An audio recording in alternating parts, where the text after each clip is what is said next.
The new Nigeria People's Party (Nnpp) is gearing up for the upcoming general election in Nigeria, and they seek the support of maritime stakeholders in a bid for success.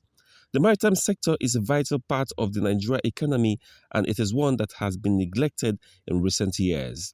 The Nnpp believes that by working with maritime stakeholders, they can create policies and initiatives that will help to boost the sector and create more opportunities for Nigerians. Founder Nnpp Dr. Boniface Anibunam, while speaking with our correspondent, says the party will create a more favorable business environment that will attract more investments and create more opportunities for Nigerians. Dr. Anibunam assured maritime stakeholders that Nnpp presidential candidate Senator Rabiu Kwankwaso will honor the social contract he signed with maritime stakeholders and create great investment in the sector, which will attract both local and foreign investors. I'm sure you know that the New Nigeria People's Party is an offshoot of the maritime sector, galvanized or facilitated by NAGAF, and to that extent, we try to change the narratives of social contract. People usually, before now, I'm talking about the politicians and those who are seeking for elected positions, they will just come and tell you what they want to do. But Kwankwaso changed the narratives by going to the people and asking for what are their problems, hearing from the horse's mouths. I recall that that stakeholder was held in Sheraton Hotel Ikeja, where all the maritime stakeholders were gathered, and a document was, factored and then handed over to him. What we thought that any person that will get the vote of the maritime operators will be able to resolve, So some of those things are very clear, and knowing fully well that New Nigeria People's Party is an offshoot of the maritime sector, freight forwarding in particular. Some of those things we sought for. One is the productivity level of the port activities is quite very low, and to that extent, one could rightly say that our port is not competitive. And so, what do you do to make it competitive? Issues of custom responsibility comes to fore. The urgent need for custom to be granted partial autonomy. As a matter of fact, I look at it as custom commission. And if that happens, the custom will be in a better position to make decisions on their own, having interacted with the stakeholders. We will look at the issue of the cabotage legislation. The cabotage is expected to power indigenous operators.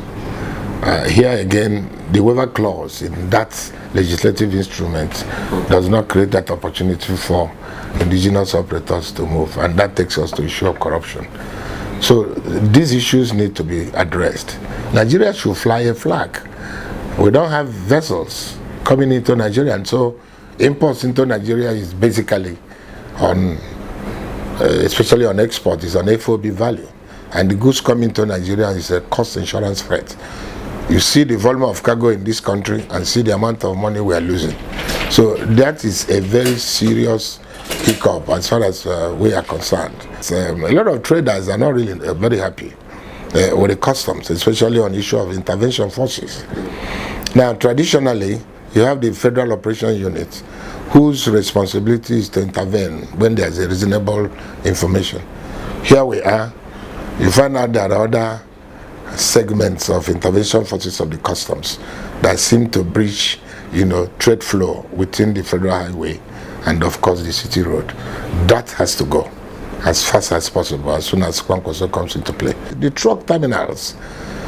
Some years ago, we wrote a special report on the issue of truck terminal to service the port when our port has gone into the second degree of development. The Dangote flour, the flour mill and all that, springing inside the port and taking space. And so you can see what's happening within the Apapa environment. That's an issue, need to be addressed. Then you look at the tank farms, all these petroleum products and all that littering around everywhere. These things need to be moved out of the port system. So there's a lot to be done, and definitely Kwankwaso will look into that as fast as possible. The border that are closed, all right, our borders need to be opened to give way for international trade. Even the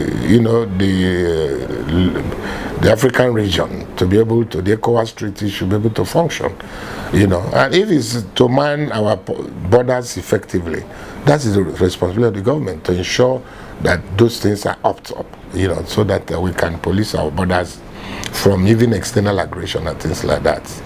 These are very serious issues that need to be tackled, and when you tackle issues of that naked corruption, as it were, in terms of smuggling activities, that will be more business, either import or export, as it were, to those who are involved in trade business and what have you. And so it's a lot. I look forward to the maritime stakeholders, the freight forwarders, the importers, the exporters, even the manufacturers association and their members, who have been crying on issues of delays associated with, port operations, comes to fore. I hope that if we can see that that is what politics is all about, what is the interest you have to protect, then the maritime stakeholders, the college, operators, we should be able to look at that social contract we entered into Senator Kwankwaso and then